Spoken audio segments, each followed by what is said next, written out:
I knew that, Dan. I knew that this was going to be the episode we were going to have you on because I knew this was going to be fun. I already said the name of it. We're doing an NFL cores draft. Like I said, there is a bunch of ways we could do this, but the way we're going to do it here is so we're picking non QBs. QBs are off the board. We're building a core of guys. We are allowed to pick one guy per team, any position. And once that team is picked, they are off the board. So we're gonna try to go through as many teams as possible. Math, I mean, you guys know we can go about 10 players each. So we're not building like a full team, a full core, whatever, but we're picking guys off of teams, building foundation of a roster if we're trying to win the Super Bowl for this season. We'll try to stay like very much for this season for it instead of trying to get out. I think that's kind of how I did it. Are we on agreement? It's kind of for this season, not necessarily projecting out. I think that's fair. And like we said, no quarterbacks. We can pick whatever other positions we want, though, off the board. So, Dan, if you want to take an offensive of just a full offensive line, I mean, go for it. I don't know what your strategy is, but I mean, your quarterback, whoever he would be protected. But Dan, just pick the order. What do you want the order of the draft to be? You want me to set the order? All right, I'm gonna go set first. The order. Obviously, okay. I got to put myself at 1, and then. We're gonna put Sam at 2. Rem, we're gonna give you the crutch, but you last. That's what's up. Perfect. And do we want a serpentine? Do we want a snake? I'm fine with that. All right. Oh, okay. Right. Person. Let's do it. All right. Are we gonna snake draft? Let's snake. Snake draft it. I like that idea.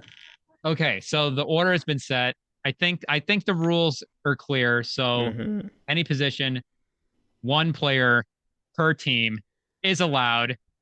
Ian Fattaport. You have the first pick. Well, you got the first pick. With the first pick, and we were just talking about the Bengals. I'm gonna go with Jamar Chase. Whoa! That is my first guy off the board. Oh. Wow! In 29 games in his career, he has 2,501 yards, 22 touchdowns. He's averaging 15 yards per reception. 15 yards. I think he averaged like 11 targets a game last year. Yeah, pretty much every game he had was 10 plus targets, and he's easily a generational talent when it comes to wide receivers. When you think of top receivers in the league right now, he's easily at number 2, and there could even be a debate for number 1. But it is interesting that you mentioned that he isn't, solidly number 1, because we all know who is, at that number 1. I mean, why pick Chase over Jetta? When it comes to this season, I like I know it doesn't really matter for like our teams, but like if we're just taking guys for their stats this coming season, I like the quarterback situation with Chase a little bit more. Obviously, Joe Burrow, he's obviously, like we just said, top 2, top 3 for some people, quarterback in the league. Enough said. Well, Michael Thomas, the year he had the 149 catches, he had 185 targets. So I'm guessing that's either the record or very close to it. If Jamar Chase is at 11 targets a game, I mean, for 18 games, he's definitely over 180. Probably over 190. So probably a record target year. So are you going more fantasy based with your strategy? Or more like are you going to mix it up? I'm going to mix it up. I'm definitely going to mix it up. There's going to be a lot of defense in here as well. But I don't know. When it comes to if I have to choose for this coming season, Jamar Chase over Justin Jefferson can make the case where he's the better receiver. I just think Chase has the better situation. And I think that's going to come into play. So Chase is off the board. Sam, I guess you could follow that up with another receiver, but the defense is available too. So with the second pick, what are we doing? Sorry to interrupt, but the Bengals are off the board. Off the board. So the rest of the Bengals players are unavailable. So you have the defensive ends, or the defensive linemen are off the board. Trey Hendrickson, Orlando Brown, the tackle, is off the board. You have T. Higgins, the other receiver. I mean, if you're gonna pick a hip receiver, it's gonna be Chase. So Dan's using the Bengals as a receiver team. So Bengals off the board. Sorry to interrupt, Sam. Go ahead. Second pick. No, you're good. I'm going. So with my second pick, I'm looking to build a team here, all right? And I think you got to pick the most valuable, the what's most scarce on the market for the best player on their team. And so, I'm able to justify into bringing in a Chief, obviously, with the second pick. I'm bringing in Travis Kelce. Oh, Obviously, I think, outside of maybe Kittle, and there's so many other pick. pieces on that defense. I think on the 49ers, I don't know if you need to pick Kittle. So outside of maybe Kittle, I think he's the only tight end you can justify being in this draft. And, we know he's, all the all-time stats, and been in a Pro Bowl last 8 seasons. First team All-Pro 4 times, holds 5 NFL records. I mean, it's so many you can't even, no point in listing him out anymore. His worst year was his rookie year, only 33 years old. It's just Kelce. We all know Kelce, and right now is the main. Has been the main guy for Mahomes. Will be this next season, and I don't think there is much else on the market for really good tight ends, and not much else on the Chiefs. So going with Kelce at number 2. Well, Sam has just completely shattered my board. I thought Kelce. I thought he was a lock for the first round, but I mean, you're right. He was. Yeah, I thought he was a lock for me. I thought I was going to get him. That there's no way. I thought positional value. These guys are going to look at the premium positions, but I mean, I think, again, we just laid out the rules, but once you actually like do the prep for this kind of thing where the entire teams are taken off the board, you really do start diving into the positions and where you want to go. And the tight ends, again, it drops off quickly. And to get the best one, but to also, I mean, Chase is great receiver, Jefferson's a great receiver, but Kelce's been like the most impactful receiver in the league last 5 years. It's been him and another guy I don't want to mention, but Kelce's been, the lead receiver on 2 Super Bowl teams. So I think you can just justify, like, if he's my tight end one too, but as a fantasy thing, as an on the field thing, if Travis Kelce's your wide receiver 1, you're just fine. So when people do the offseason storyline of the Chiefs, they don't have the number 1 wide receiver. It's like, yeah, they have Travis Kelce, and he might be, arguably the best. Is he the best wide receiver 1 in the league? I think there is a strong case for it. His resume, he's been on a winning team, so phenomenal pick. I'm destroyed. I honestly, I think you'll be fine. Holy cow. I don't know what to do because other Chiefs players off the board. Chris Jones, obviously. Yeah. Creed Humphrey, the center. Oh, that's true. He was on my board. He was pretty low on the board, but he was up there. Probably the best center in the league. It's either him or Jason Kelce. Separate conferences, so works out some way like that. Sam, who do you think right now is the second best player on your defense? Well, maybe Nick Bolton, but who's behind Chris Jones? Like, what's the hierarchy of defenders for you guys going into the season? How do you think it's going to shape I think out? L'Jarius Sneed, he's up there. Bolton, I think, is up there as well. McDuffie? I'm trying to think. He was pretty good. Rookie last year. I think McDuffie's going to have a good year. Yeah, he had a great playoffs. Yeah. Huge part of us winning it all. I'm a Karlaftis guy. I have a lot of Karlaftis stock, but I think McDuffie. Yeah. I think McDuffie might be your best pick from that draft. I think McDuffie, and I did forget about Snead too. You guys are going to have good corners next year. Mm-hmm. Yeah. I think Karlaftis, he was really good in the regular season, but once the playoffs came around, it was really on McDuffie, and that we already know it was a really big spotlight on our secondary to get into that Super Bowl. Do we need to address the Chris Jones holdout at all? I don't even know what we do at this point. Like, it's just, what does it even mean if he's going to hold out, but he said he's going to come back by week 8? So that means he plays the back half of the season in the playoffs and he's actually fresh and healthy. Like, is that even a threat? I don't. It's one of those things where I don't even know. I mean, it is an issue for us. It's just figuring out how we move forward from here. I don't think we can go into the season with this still hanging over us. It's just too much, and Yeah, I mean, if the team knows, they might just, considering that Jones has made it clear he might return or there's a chance to return, they might just stare him down and be like, well, you're gonna have to play these games if you want to get paid. Well, I've been stalling to Mm-hmm. try to think of who my next pick's gonna be. I think I Figured that just was kind of happening. TJ yeah. Watt, I literally I Jonathan the pro- Taylor. the problem is you get into the other positions. I'm gonna take this team off the board. I have to do it. I was gonna take Kelsey number one, and this again, it's the most scarce position in the league. I need a tight end. I think I gotta go Kittle. I just gotta take Kittle. Be for real. Over Bosa, Well, hey, CMC. we're multiple picks here, but yeah, I guess for the Niners too, but Trent Williams as well, is on the board. Mm-hmm. Fred Warner, it was either going to be Kittle or Fred Warner. If Kelsey was on the board, I was going to take Kelsey and then Fred Warner, but the Big Fred the Warner pod. the tight end is just more shallow than linebacker. So I got to go tight end, and I gotta get Kittle.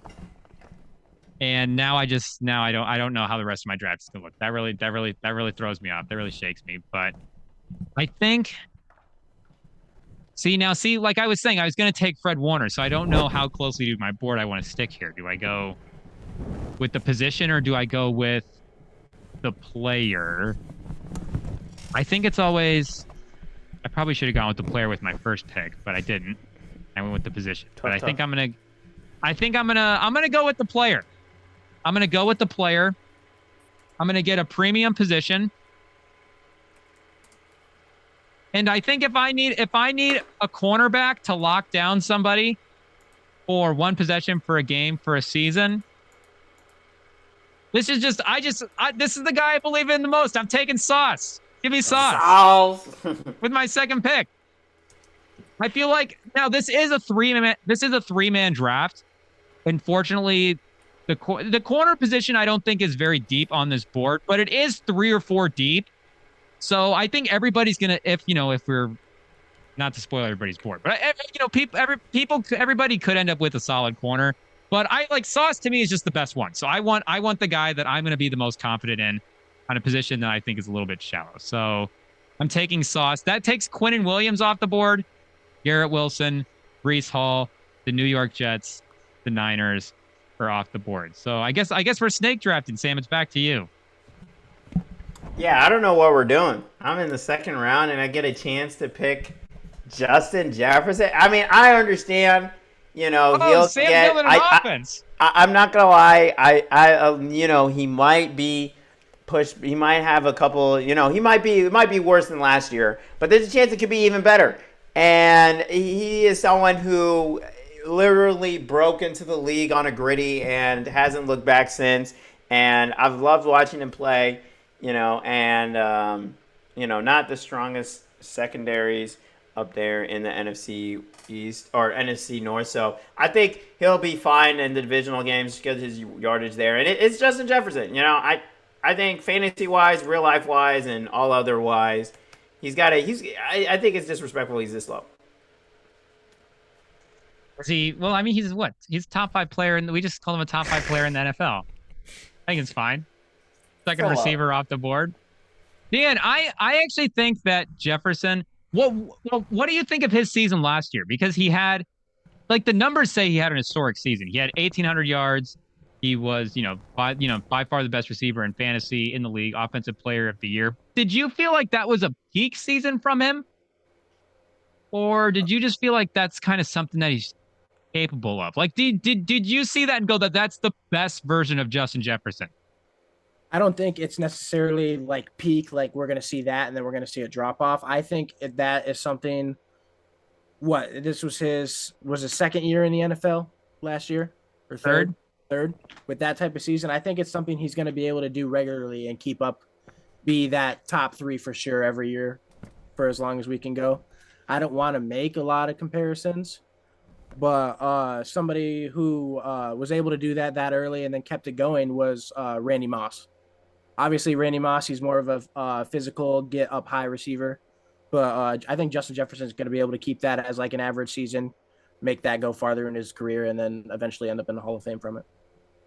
There is not going to be a receiver that has like just the Pro Football reference page for Jefferson because he came into the league and had such a strong first season. Moss is one of the few guys that actually, from the jump, had a very strong start, 1,300 yards in his rookie season. But by 2004, he got in and out with injury, 700 yards, 500 yards in 2006. So the 10-year thing for Jefferson's like who knows how long he keeps up the multiple thing. But I think for next year, last year he had, I think, 6 games under 50 yards. So if he had finished with 50 yards as just his lowest total output, he would have been at 1,917 yards. And I think if you compare his 2022 target share to his 2021 target share, like if he had his 2021 target share last year, he would have been over 2,000 yards. So as good as he was last year, I think it's very possible that Justin Jefferson will be the first 2,000-yard receiver. Will it be this year? I don't know, but I think it's possible for Jettas. But and not to interrupt you, Kittle. But it's not like he was a bum, before this last year. I mean, he had, like you mentioned, over 1,600 yards in 2021, 1,400 yards as a rookie, 88 receptions, and I'm pretty sure that was at least a team franchise record. So, been great every single year, Pro Bowler every single year, and I think he's been. Let me see here. See if first team All-Pro. Yeah, he's been on the All-Pro team every single year in his career. So, I think he's just getting better and better, which I think everyone agrees. It's not necessarily a hot take. Dan, are you gonna keep stacking your offense? You're on the board. You got the next 2 picks. I'm actually going defense on this one. Like Sam said with Justin Jefferson, he was a little surprised, kind of disrespectful that he was this low. I feel the same way about this guy. He was second on my board. I'm taking TJ Watt. TJ Watt from the Steelers. We can't forget that 2021 season. He had 22 and a half sacks on 52 pressures in 15 games. He's easily one of the best edge rushers, if not the best in the NFL. And with not being able to take QB, you got to take the next most important position off the board. And I think that's edge rusher. They were, again, I've said this stat a lot, but it's important. They were 8-2 with TJ Watt last year. Like, that's not nothing. They were winning games. They're, win-loss. That's like they were a significantly good team with TJ Watt on the field. And Minka Fitzpatrick, who is now also off the board. The Pittsburgh Steelers as a team are off the board. Cameron Hayward off the board as well. Alex Highsmith, if you're going to go with an edge rusher, you're going to go TJ Watt. But Highsmith had a breakout season last year. So, yeah, I think the offense is going to be good. I think the defense is going to be good. And there was like a version of this draft where we were taking like 2 or 3 guys and just taking the cores off of each team. And either way, like top 2, top 3, again, those 4 guys, TJ Watt, Minka Fitzpatrick, Cameron Hayward, and Alex Highsmith, that's strong. So Tomlin's still there. I think Pittsburgh's going to have a solid season. They are off the board. And yeah, you're back on the clock, sir. Yeah. Right. So I'm not really sure. I wasn't really sure who I was going to take with this next pick, but I think I'm going to take another dominant guy. I'm going with the same position on defense. I'm just going to go the other side of the line. I'm taking Micah Parsons. Oh, come on. That's who I thought you were going with the last pick. I'm going back-to-back edge rushers here. He had 13 sacks in back-to-back seasons. He's shown that they can put him as a middle linebacker. He can play pass coverage. He can do a lot. He's got that size to him too. So I just think if you can put him off the edge, you can put him back into coverage, guard a tight end. He can guard a running back. You can just do everything with him. This snake thing is killing me. Defensive lineman. Is there going to be a run on defensive linemen? Sam, do you have to keep up? I have to. Edge rusher? I have to keep up. I am not going to go with an edge rusher, but Parsons, I was really interested in Parsons. The scouts were ready to, the GM was ready to put in the pick. All pro first team the first 2 years of his career, and I think all pro to me is one of the most important, if not the most important kind of like award, because most of these guys are just never going to get an MVP if they're not a quarterback. And Pro Bowl, I mean, Tyler Huntley was a Pro Bowler. Like, let's be serious. Yeah. So all pro is just honestly the best. And if you're first both years, and then last year top 10 in MVP race, I mean, as a second year in the league, that's just stupid. So Great pick by Dan. But yeah, I think with the next pick, I'm going to go with someone who's been a little bit more of a veteran in the league, a little older, but continues to be dominant. I just need a presence on this team, and I still think there's some gas in the tank. Not last year was the first year of the career, not in the top 5 rankings for Defensive Player of the Year. But I think just to take the team off the board, I'm gonna take Aaron Donald at right here. I just we've seen he has obviously not near the peaks that he was, but I still think one of the best interior D linemen, and they're not that many. Well, we've talked about positional valuable positional worth, and I'm tough. I don't know if there are 2 or 3 other interior D linemen that would put him that high. We're not gonna say other picks, but I mean, you took Chris Jones off the board, who would have been one of the only other guys, and I took Sauce, Quinnen Williams off the board as well too. Quinnen Williams, yeah, I think Quinnen Williams is the number 1 guy. I think people are putting up there going into the season, but that he's not available. I guess we'll go with Aaron Donald. Well, I feel like now I have to keep up and take more edges. I'll have some. Well, I'm not gonna give away my board, but whoa. Kicker? Do I just have to go off the chain and throw everything away and go a different direction? Because the Kelsey thing, I'm still shook. I'm not. This is not a good audition for a draft. You got to stay calm and keep a level head. And I panicked, took Kittle with the first round. But what do? You bounce back, and I had Donald lined up. Chris Jones is off the board. So Micah Parsons was the number 1 defensive player on my board, but I do think the edge goes pretty deep. I think there's a lot of really good edge talent, but I'm just gonna go ahead and try to win. When you put my team on the graphic, I'm gonna try to win the graphic back. I'm going double edge, and I'm gonna lock down my defensive line, and I'm gonna take Myles Garrett and Max Crosby.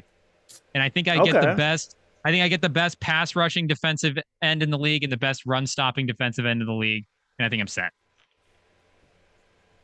Max Crosby is just like, he turns into a Hall of Famer every time he plays the Chiefs. Like he just smells the blood. The Chiefs. There's something about, I don't know if it's Mahomes' old haircut, like his haircut or something, but he just always wants to kill him every time he sees him.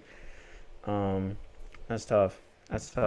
And I think the sack numbers have been good for him too. So like the pass rushing rates are not always there, but because he's such a good run stopper, stays on the field, gets the sacks. Myles Garrett's there to get the sacks. So the Cleveland Browns are now off the board. Mm-hmm. Amari Cooper obviously gone. Nick Chubb gone. A lot of the offensive linemen gone. Strong center, strong guard, and the Vegas Raiders off the board as well. Which for top end talent, I mean Crosby, Devontae Adams, and Josh Jacobs. They have the best defensive end, receiver, and running back in the league, and they're going to win 7 games? How does that even work? I don't understand it, but they're all off the board. Sam, you're back on the clock. Yeah, looking at my team, I don't know. We got we got talent everywhere. But there isn't. Let's see here. It is tough. I think. Do we need to go at cornerback? Defensive? I don't know. Y'all are taking too many defensive ends, so. There's been a run. I know. There's been a little bit of a run here at the end. Do we take a... Well, looking at the board right now. Let's see here. Not even... I threw my board out a long time ago. He's like threw out the board. I did not plan to get Myles Garrett, but I'll take him. Yeah, no, those are great picks. I really love both of them. At what they do. It's screwed up. Honestly, it's screwed up some of my later strategy, but I think I'll be able. I think it was more important to have an awesome pass rushing duo instead of worry about nailing my 9th and 10th pick. So I'm set in stone. Sam, am I stalled enough for you? I know you're doing some great stalling here, Trying because to give you time to think. I know it's tough. It's tough because I don't, I'm gonna have two other players taken before I get back. So, That is true. You only have one. You're the only guy with one pick. I know, one pick at a time. One pick at a time. I think we'll go defense. I think there's too many options on offense to go Your on offense offense. is strong. I think offense is strong, and so I think we've got the D line, and you got. You know what? Just because I kept bringing up his name so many times, I think I'll take Surtain here. Okay. I think get someone in the secondary, someone who can shut down corner, and so some people have as the number one guy, and sorry to take your guy away, Dan, but Yeah, you messed up my it's getting next tough. pick. It's getting I had tough. Simmons coming off my board next, so Oh, you were gonna go Simmons I over was gonna go Surtain? Simmons over Surtain. Again, you can, for the people listening, like he can fix that, get a different corner. But I had Surtain down as the only guy on my board from Denver that I'd want to take. Simmons sneaking in, but I did have him hey, you're back on the clock on the turn. Back on the clock. I think Remington, I think you're gonna love this pick. And let me just break it down for you. One of the most important things in football that you can do is protect your quarterback. Quentin Nelson. And obviously, if you're gonna take somebody to protect your quarterback, you got to take one of the best to do it in our league right now. So I'm going with Quentin Nelson. That's crazy. He's a 5-time Pro Bowler. He's a 3-time first-team All-Pro. And in the last 3 top 100 rankings for the last 3 years, he's been 29, 33, and 28. So he's good at his job. He protects the QB. He's a dog. Well, that screws me in more ways than one, because you took the offensive lineman I was going to take. Obviously, I was going to take Quentin Nelson, but to go back to the linebacker position, you took Shaq Leonard off the board as well. Yep. DeForest Buckner off board. Linebackers are hard to get, bro. I don't want to hear it. I can't believe that Quentin Nelson's gone. That's unbelievable. He would have been a first-team All-Pro. Like, the only reason he wasn't good last year is because the Colts weren't good. Yeah. He'll be good. If the Colts are good, he'll be good. He's been a Pro Bowler every year in the league. He's been first-team All-Pro level every year he's been in the league. Is he already a Hall of Famer at a guard? He's been pretty dominant. So, who you want to screw me with your next pick? I'm struggling, dude. I'm struggling to figure out who I want next. Will Dan ever be invited back? What do I want to do? Fortunately, he can't take Anthony Richardson. Are you taking Wembanyama? Oh, are we doing multiple sport draft? Is that what I'm doing? Oh my gosh. Blake Corum off the board. Donovan Edwards. All right. I think I know what position I want to go with next. And with that being said, I think I'm going to go with the wide receiver. Let me just pull up something here real quick so I can give them another wide receiver. You already have Chase. I'm going to stack up on wide receivers. I got to take the I'm afraid. guys. I'm shaking. All right, so this guy last year, he had 119 receptions for 1,700 yards, 7 touchdowns, arguably one of the fastest people in the league ever. Good pick. And that is Tyreek Hill from the Miami Dolphins. Tyreek. So now you actually have the best receiver in the league because you have Tyreek. That's crazy. I had to double up. I gotta take pass catchers. I'm a big offensive guy, and gotta have them. They changed the game. I think Dan's definitely got the most. Dan's definitely selling the most jerseys of anybody between Chase, Watt, Parsons, Nelson, and Tyreek. Yeah. The money flowing into Dan's team is off the charts. So, great pick, Sam. You're number 5. Let's see here. Looking at my team, we got a wide receiver, we got a tight end, we got a defensive end, we got a cornerback. So I think the next spot, I feel like there's just too many running backs in the league to really take a running back here. Kind of opposite of fantasy. And so I think we kind of got to go. I mean, I'm not going to take an O-lineman here, so I think we got to go linebacker. I think that's the last spot. So I don't know. We're looking. It's not looking too great because Fred Warner is off the board. But there are a couple bad teams here with really good linebackers. Not gonna throw out names, obviously, but I think it's tough. I'm right now. It's tough between 2-3 options right now. But I think. Oh, interesting. They have not been. Okay. I think I'm going to take someone who has been shown to be really good in coverage, someone who's been really good on defense or as running as well, and who is on a talented team that no one has taken anyone off of. I'm going to go Matt Milano here at number 5. I think, I'm a very much a pedigree kind of guy, and his team's been great, and he's been a big part of that. Really solid, and I think he definitely deserves to be up here and just to screw with you guys a little bit. Taking Diggs off the board in case anyone actually wanted him. Diggs is the big one. Diggs was my sneaky receiver team because for as good as the Bills are, like if you stack again, we're taking one player off the roster. So you go, hey, I'm stacking their edges up for against the rest of the players in the league. Well, I like Von Miller and Greg Rousseau, but they are actually a little farther down than I thought. You start going through the other positions, you kind of find yourself at the same. Oh, I was going to save this team for my receiver team, but I did have Milano sketched down as well. And he is your starting linebacker. Bought in on Milano.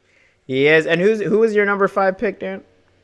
Who's your pick? He took Tyreek. Tyreek. Oh, yeah. I forgot to write that. So the Dolphins are off the board. Jalen Phillips, Christian Wilkins, Jalen Ramsey was one of the other corners that I was Waddle. Very, very, feel good about Waddle. Waddle of course. Was actually on my board. I was thinking about taking him a little bit later, but I had to take Tyreek there. Yeah, and if you're going to take one receiver, it's going to be Tyreek. It's a close call, but it's got to be Tyreek. So, I feel like I need to snag an offensive lineman here. I feel like I need to do it. I also feel like I need to get this guy off the board because I know Dan knows who he is, and even though the Bucs are not going to be good this year, I feel like I need to go Tristan Wirfs. Oh, shout out. I get a tackle, and I can play him at both ends. Put him in, flip him around. He can play left. He can play right tackle. He is, the Bucs. There's some guys here. You get the receivers with Evans and Godwin, Levante David. The corners are still good. I still like the corners, but I think Wirfs is set at tackle. Again, I can move him around my offensive line. I need some security there. So give me the Iowa guy, the hometown kid, off the board. That's funny. Dan, are you upset about that one? I am, not because of Wirfs, but I was going to take Levante David next. I did think about him too. He was really high. It was between him, and Milano I was going to take. Yep. Yeah, I think I need to also go linebacker as well. And there are 2 guys that I'm going to choose between.